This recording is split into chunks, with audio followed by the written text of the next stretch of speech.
Episode 751. Bluebrook Guild cleared their name, but Samsara's spin campaign carried more weight in the end. Bluebrook Guild had barely managed to hold on to their current popularity, only making their members even more resentful toward Lord Grimm and the others for the injustice they'd suffered.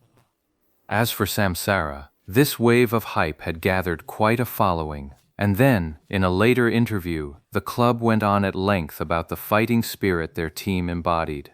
They never directly mentioned the in-game incident, but everyone could hear the echo between the two. As for what the club would bring up, it mostly revolved around the team's performance in the league, and so Samsara's recent stellar record was once again framed as an embodiment of that very spirit. The two fronts advanced side by side, and Samsara suddenly found itself under a blazing spotlight, with many people beginning to envision the possibility of the team winning the championship this season. Yet just then, no one expected that after those two follow-ups, a third post would appear regarding the proof by posting matter. The boss as a bet? Who gave you the right?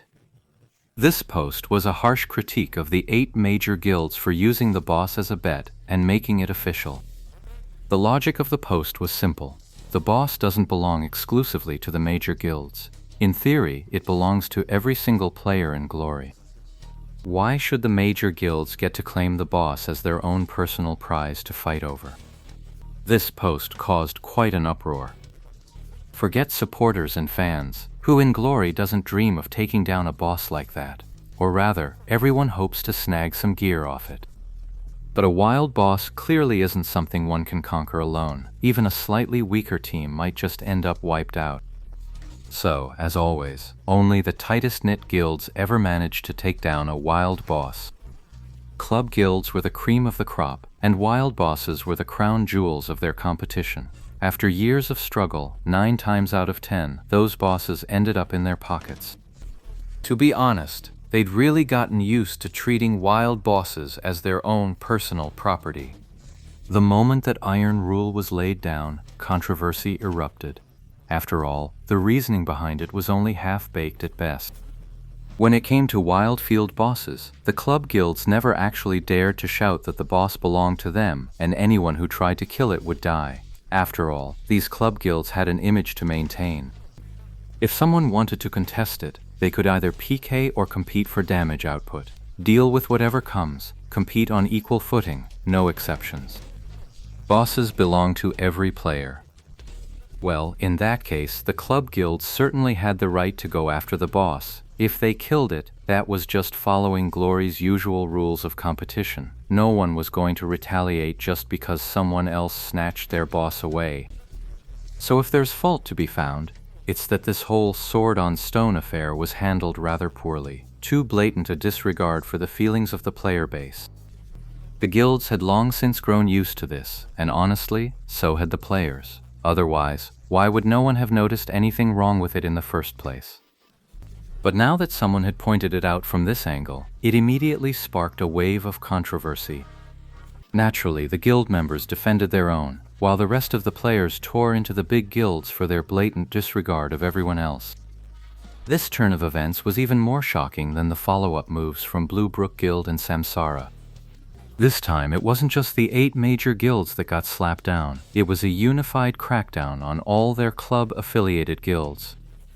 After laying out the facts, the post took a sharp turn, accusing the major guilds of only looking out for their team's interests, stripping regular players of their right to enjoy the game, and treating them like slaves. Those words hit hard. They really got under the guild's skin. One by one, they came forward, shouting about their guild's systems and benefits, all while defending themselves and investigating the origins of that third iron poster. Of course, everyone wanted to know if this attack was deliberately instigated by someone with ulterior motives. As it happened, everyone had already been quite prescient in suspecting a certain someone.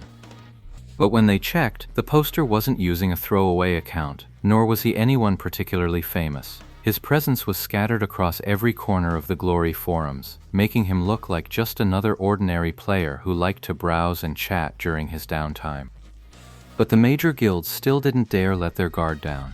If this was just some random player venting, it wouldn't be a big deal. But if there was a hidden agenda, Who knew what other tricks they might have up their sleeve? Not just the guilds, even Chen Guo, scrolling through the posts that day, immediately suspected someone after seeing all the commotion.